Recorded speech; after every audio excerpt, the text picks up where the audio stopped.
New polls today showing that Donald Trump is way up in a very important swing state.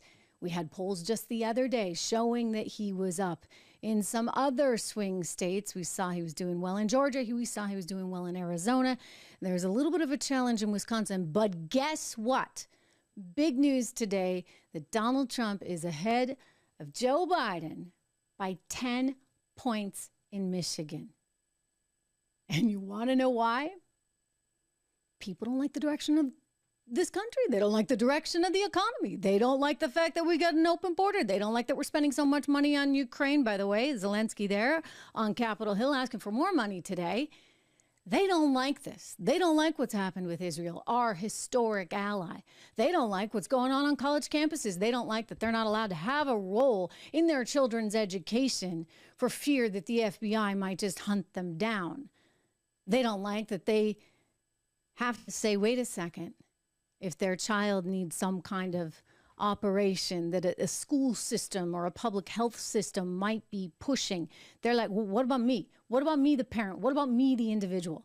They don't like any of this. And they know Bidenomics is not working because guess what? They go to the grocery store. They see how much a dozen eggs is now. So CNN reporting in its new poll that indeed Donald Trump is up 10 points. State of Michigan. I mean, wow.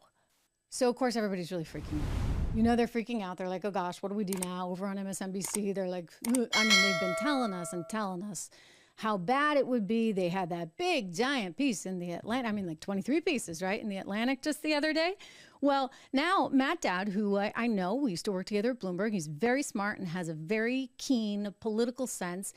He's telling them, guys, forget talking about the economy. He didn't say this, but he sort of emphasized everybody knows Bidenomics is not working. He said, you'd be smart to double down on this thing. Wait till you hear it. I mean, you'll say, wait, that's what they're sort of already doing, right? But he's like, not enough.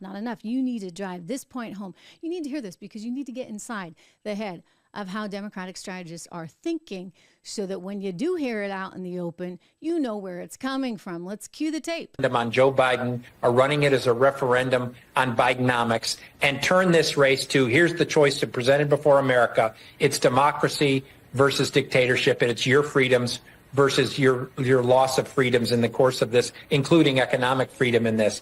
The Biden campaign hasn't done that enough. Not enough. I mean, I feel like they're hitting us over the head. I'm getting kind of nauseous. What do you guys think? I'm just looking at the live chat because this is a live show. We are streaming live. It's great to have so here. Don, thank you for all your kind words. Yes, we're at 170K. We're still growing. We got a lot of new members. We just opened that up, the membership thing. So we wanted to get that off rolling. It's wonderful to have you here. If you're just joining for the first time, do me the favor of subscribing, hit a like, share it, weigh in with comments below. We love having you here. We really, really do. Yeah. Matt Dowd said all he has to do is just double down on this dictatorship stuff. That'll do it. What do you think?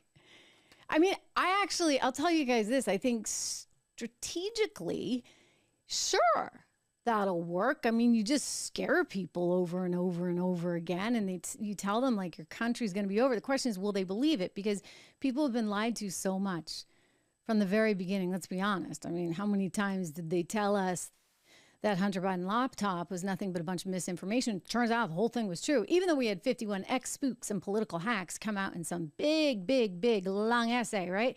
Saying this is just Russian misinformation. Turns out, no. The FBI was indeed investigating Hunter Biden. That laptop was indeed real. And now we know about it. And guess what? We're going to get to hear Hunter on December 13th. Mark your calendar, just a few days away, a couple days away. That's coming up this Wednesday. December 13th, Hunter Biden going to be testifying. And James Comer, Jim Jordan, they're like, hey, buddy, you can't get out of this one. Nope, you're not zooming in. You're going to testify in person. So we're going to learn more information, I suspect, ultimately. And again, I want to be cautious about not doing what they do, right? We don't want to say that somebody's guilty before we know all the information. But I look at those bank records and I'm really troubled by them. I'm troubled by the various companies, the multiple different LLCs, of which $24 million was collected that we know about, according to Comer. and disseminated amongst various members of the Biden family. We have money coming in from China. We have money coming in from Romania, from Ukraine, Burisma, of course. That's very, very public. He was getting $83K a month. His partner was getting $83K a month, too, to be on the board at Burisma. And you have to say what was really going on. Devin Archer has explained, this is one of the guys he was in business with, that they were selling the Biden brand, and that's just what they were doing. So if that's the case, the problem becomes, how can you do that when your dad is vice president of the United States of America? I mean, maybe this stuff in 2018, you can say, all right, we're going to overlook that. But the stuff that was from earlier, and there's also additional information that shows Biden's multiple aliases. He was sending all kinds of things from the White House to those aliases and using those aliases around the time many years ago when he was in the Obama administration dealing with Ukraine. How is it okay that he fired the prosecutor that was investigating the company that paid his son $83,000 a month? It's not. It's just not. Not to mention the guy Hunter never registered as a foreign lobbyist. I mean, this is the story that just keeps on going, and we're going to learn more, I suspect, on the 13th, as we should.